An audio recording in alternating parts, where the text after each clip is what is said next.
All right, so you guys are really diving deep into personal growth and entrepreneurship, huh? And this YouTube video you sent us featuring Chris Thompson and his mentor, Pace Morby.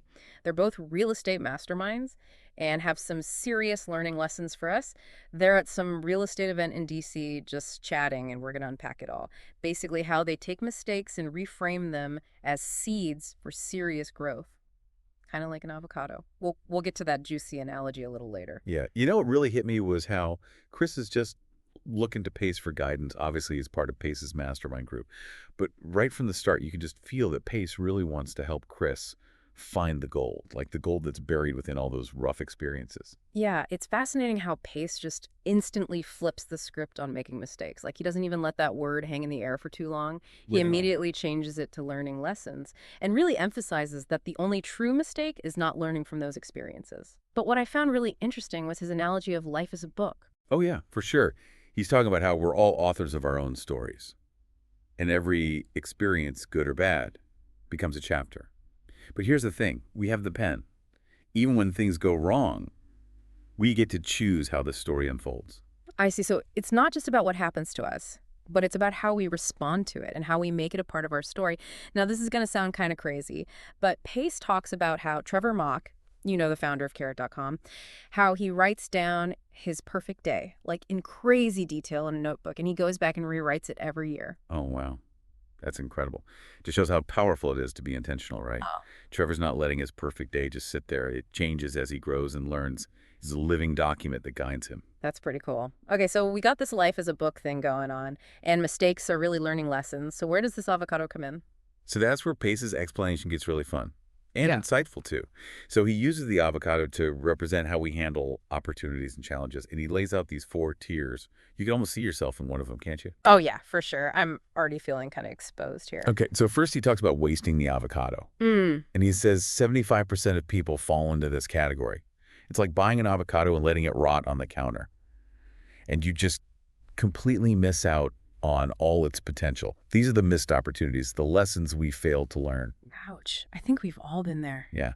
Then there's the second tier, consuming the avocado. That's where like 20% of people are. They're using the avocado, enjoying the benefits.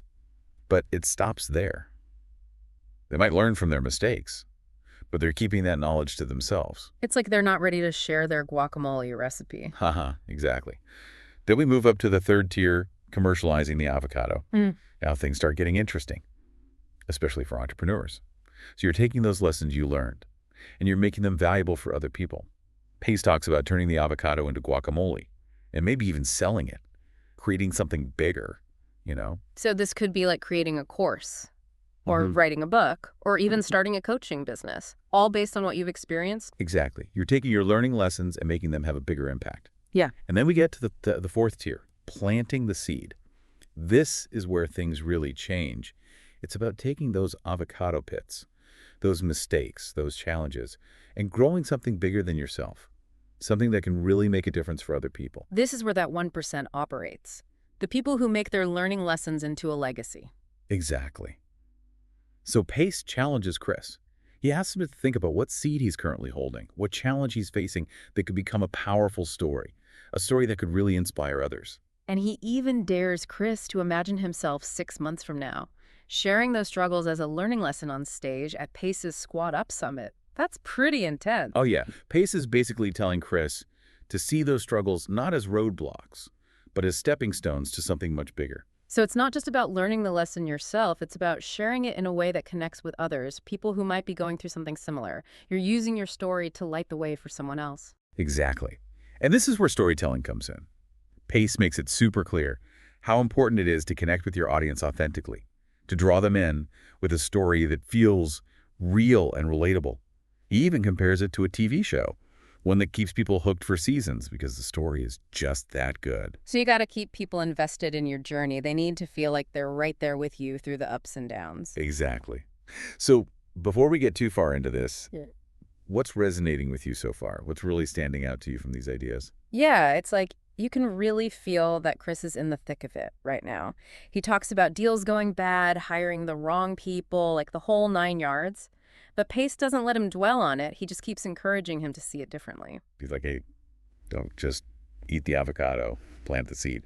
But you can kind of sense Chris isn't so sure about it, can't you? Like he's hesitant about this whole sharing your struggles on stage thing. I think it's that vulnerability thing, right? It takes a lot of guts to put yourself out there. I think everyone's afraid of being judged. Oh yeah, for sure.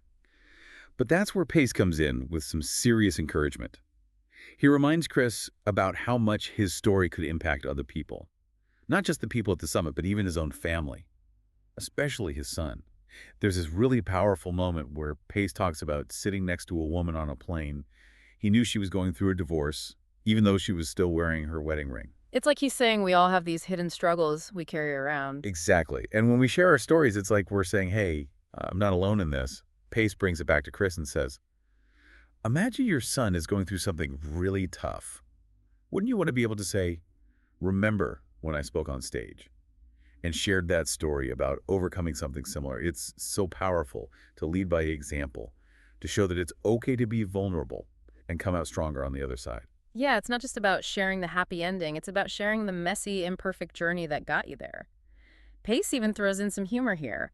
He calls them both cavemen who need to paint a picture on a wall to get their point across. He's making a point about clear storytelling, finding those universal truths that everyone can relate to. He says you got to avoid jargon or complicated language, stuff that could alienate your audience.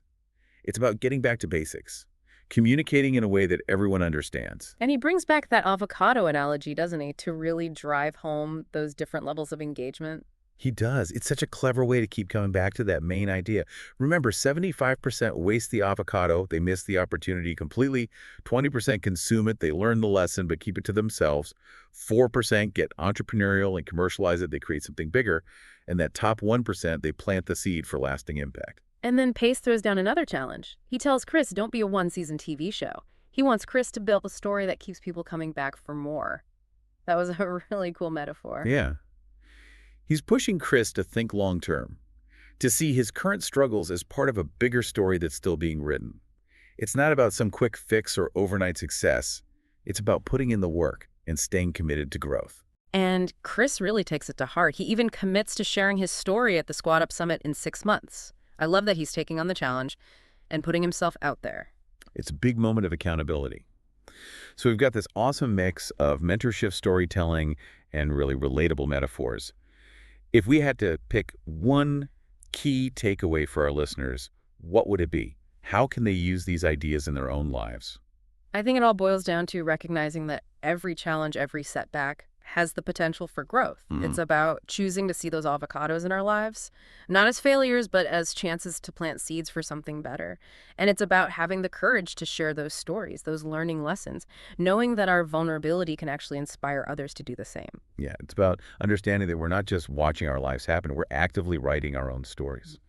And we have the power to shape them. We need to embrace the journey with all its ups and downs and realize that the most powerful stories often come from overcoming challenges. And we don't have to do it alone.